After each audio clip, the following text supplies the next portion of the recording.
Hoje, o último assunto, que é o desenvolvimento da sabedoria, ele retoma o assunto principal lá do começo, que é a sabedoria, só que agora percorrido todos os fatores, né? Os 8 fatores foram percorridos e vamos ver o que que ele diz num amarrado final de toda essa junção, dos fatores que passaram. Vamos lá. Desenvolvimento da sabedoria e o epílogo, né? Tem o encerramento do livro nessa parte, nesse encontro hoje. Embora ocupe o último lugar na sequência de exposição dos fatores do nobre caminho óctuplo, a concentração não marca a culminação do caminho, ou seja, a concentração que a gente viu agora há pouco, né, na apresentação passada. A realização da concentração torna a mente calma e estável, unifica seus concomitantes, torna acessível amplos vislumbres de êxtase, serenidade e poder, mas por si só não basta para alcançar a mais elevada realização, a libertação dos laços do sofrimento. Para isso será necessário que o caminho seja, eh, que o caminho óptimo seja transformado em um instrumento de descoberta que será usado para gerar o insight revelador da realidade última dos fenômenos. Requer trabalho conjunto dos 8 fatores, uma nova mobilização do entendimento e pensamento correto, que até esse ponto cumpriram só função preliminar, agora eles têm que ser retomados e elevados a um nível superior. Então, o que eu acabei agora de falar agora há pouco é essa retomada dos 2 assuntos lá da sabedoria, né? O entendimento e o pensamento corretos que foram só apresentados preliminarmente, agora vai ter que juntar e dar razão para essa concentração, porque ela sozinha, por mais que você tenha a mente extremamente concentrada e unificada, você tem a possibilidade, uma acessibilidade absurda de tudo que você consegue ver como real, mas sem essa sabedoria por trás, você acaba sendo só uma mente concentrada, né. Então uma coisa sem a outra acaba não tendo a realização final, né, desse conhecimento todo, desse caminho completo. Então o entendimento correto, ele precisa tornar-se uma visão direta e penetrante da real natureza do fenômeno, né, e o pensamento correto, ele torna-se a verdadeira renúncia às impurezas nascidas e uma profunda compreensão. Então eles, saem dessa função preliminar e atingem, então, uma penetração maior sobre o que é real, do que é verdadeiro, o que está acontecendo no seu ciclo de vidas e vidas, né, de sentir a causalidade dos eventos, né, da dor, do sofrimento, a natureza, íntima do fenômeno, no caso, né. E o pensamento correto ele vai se transformar de verdade as renúncias de tudo isso que você realizou, numa compreensão mais profunda.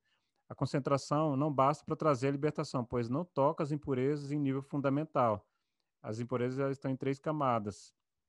Elas estão no estágio de tendências latentes, que é a impureza dormente sem mostrar atividade, o que está mais arraigado, né? Aquelas impurezas que você nem sente tanto, mas ela está ali por dentro, né? Não está no nível de apresentação.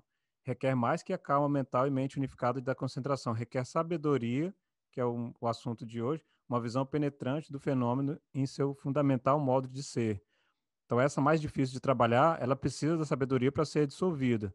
Já a que tem o estágio de manifestação, uma impureza, né, uma coisa ruim que está manifesta, ela age sobre a forma de pensamento, emoção, volições, né, ações que você decide fazer, que são insalubres. Então, tudo que é insalubre, que não é saudável e manifestada, vai ter que ser feito o treinamento da concentração, ou seja, um treinamento que a gente teve lá do esforço correto, atenção plena correta e concentração correta, ele é suficiente para remover as impurezas manifestas, ou seja, aquilo que já está apresentando, e protege a mente daquele fluxo, ou seja, para evitar que surjam novas manifestações insalubres. E o terceiro estágio é o da transgressão. Não existe uma ordem aqui não, tá? Eu falei terceiro, mas só para citar mesmo, mas não é um maior do que o outro. Até o latente fica até mais difícil, mais arraigado de se trabalhar. O da transgressão, a impureza vai além da manifestação mental, motiva alguma ação insalubre de corpo e fala, ou seja, além de se manifestar mentalmente, além do pensamento e da emoção, você age, né, falando de um jeito, falando de uma forma ruim, né, não saudável, ou agindo com o corpo de forma não saudável.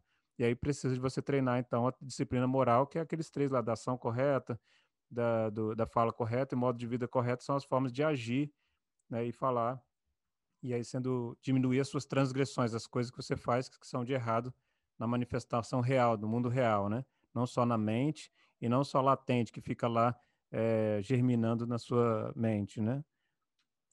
Só a sabedoria, então, pode estipar as tendências latentes e suas raízes, porque a parte mais fundamental do grupo, as que nutre as outras e as mantém, é a ignorância. Então, a ignorância avirrija, né, em Pali, na linguagem lá, ela é a causadora de toda a nutrição das demais raízes que causam problemas, né? Isso a gente comentou lá no começo, a gente vai retomar esse assunto agora. Lá no primeiro capítulo a gente falou já sobre ela, agora ela volta aqui um pouco mais detalhada. Lembrando que ela não é a mera privação do conhecimento concreto, então não adianta você ter livros e livros de conhecimento e mesmo assim você pode ler muito e ainda estar dentro da ignorância para a base do budismo, né, para a base do que ele entende como ignorância. É um fator mental insidioso e volátil, trabalhando incessantemente e se envolvendo em toda nossa vida interior, ou seja, está dentro, enraizado a ignorância. Ela distorce a cognição, domina a vontade e determina a qualidade de nossa existência. Ou seja, quanto mais ignorância, menor a qualidade de vida, de existência, né? É interessante essa relação. Se infiltra em nossas percepções, pensamentos e visões de forma que interpretamos mal nossa existência, revestindo-a com múltiplas camadas de ilusão. Então, quando a ignorância entra dentro do que você acha que é correto, dos seus pensamentos, da sua forma de ver as coisas, os assuntos, vários assuntos polêmicos que existem no mundo, né? Existem interpretações, vários véus de ilusão, né?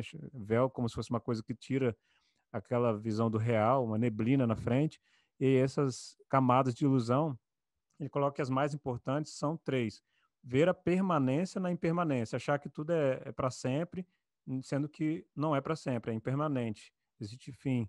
Ver satisfação no insatisfatório, né? Achar que você tá sendo satisfeito, mas são coisas extremamente fugazes que vai causar novamente uma insatisfação. Então, vários prazeres são desmontados aqui, por causa dessa ilusão de que há satisfação em comer uma coisa assim, outra aqui, prazeres de forma geral. Ver um eu no que não tem eu. Ver que você é uma coisa individual, separada e que tem um pensamento próprio em algo que não existe, que não tem eu. Muito do que a gente vai falar hoje aqui é profundo nesse sentido. Não vai ter essa visão, vai tentar ser desconstruída essa visão do eu para essa visão de que não existe um eu concentrado aí de a não ser vários eventos e fenômenos acontecendo. Considerando nós e nosso mundo como sólidos, estáveis, a despeito das onipresentes lembranças de que tudo está sujeito a mudança e destruição, entendemos que temos um direito inato ao prazer. Então a gente acha que o nosso mundo sólido, permanente, nos dá um direito, eu nasci, então tem que ter um prazer aqui, outro ali, uma alegria aqui, outra ali, e dirigimos então nossos esforços para o aumento do prazer com um antecipatório fervor, não intimidado pelos repetidos encontros com a dor, desapontamento e frustração. Então não adianta quantas vezes você bate na dor, bate no desapontamento, come uma coisa que faz mal e continua comendo aquela coisa que faz mal, não adianta, você não se intimida, porque a gente tem um antecipado fervor, uma vontade absurda de procurar por mais prazer, né? Nossos esforços são todos focados em mais prazer, então pode doer, pode desapontar, pode frustrar, mas a gente volta, não se intimida, tem um fervor interior, acha que nasceu com essa, né, com essa eu tenho o direito de sentir prazer, então eu vou em direção ao prazer, mesmo que eu bata a cabeça 50 vezes. Então, o budismo já bate de frente com essa ideia de querer procurar esse ciclo incessante de encontrar prazer nas coisas. Nos percebemos como eus autossuficientes, apegando-nos às várias ideias e imagens que formamos de nós mesmos, como a incontestável verdade de nossa identidade. Então, mas reforçando o que ele acabou, né? A gente se enxerga como autossuficiente, como um eu formado, com ideias, e a gente forma vários, eu sou assim, eu acho favorável tal ideia, tal forma de viver, tal coisa. Você se apega tanto às ideias e imagens que você constrói uma incontestável, né? Acredita estar construindo uma incontestável identidade, acredita por causa da ilusão ser uma do assunto principal aqui para causar sendo uma causa da ignorância no caso, né? Ela, a causa não, ela é uma refém da visão de não encontro com a sabedoria. Então, o assunto principal do desenvolvimento da sabedoria é como desenvolver a sabedoria para não cair na ignorância, na ilusão e todas essas coisas que desenrolam aqui através dela. E aí o desenvolvimento do insight, que é essa visão penetrante na realidade, é o centro do treino da sabedoria. É uma profunda e abrangente visão do interior da natureza e da existência, ou seja, essa profundidade vai sendo desenvolvida através desse treinamento da sabedoria.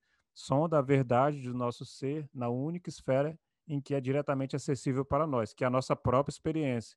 Então, onde muitas vezes, muitas pessoas falam: "Ah, o budismo trabalha em cima do que você sente, do que você é real", porque tem muitas religiões que falam daquilo que o outro fez. Claro que o budismo também fala daquilo que Buda fez e etcétera, mas ele foca muito em falar assim: sonde a verdade de uma forma diretamente acessível e vai direto no que é na sua própria experiência, né. Você vai tentar, sempre colocar em prática isso aqui e não acreditar só porque falaram que é assim, né. Então a prática é a maior, é para você dar um checkmate e descobrir se realmente isso tudo serve para alguma coisa. E às vezes você focar em tantos assuntos, generalizantes ou começo e fim da existência da humanidade, etcétera, que é uma coisa que ele não trabalha, eh, acaba tirando o foco da sua atenção, né, focar muito em palavras que estão falando: "Ah, Adão e Eva, não sei o quê", você foca muito em como surgiu.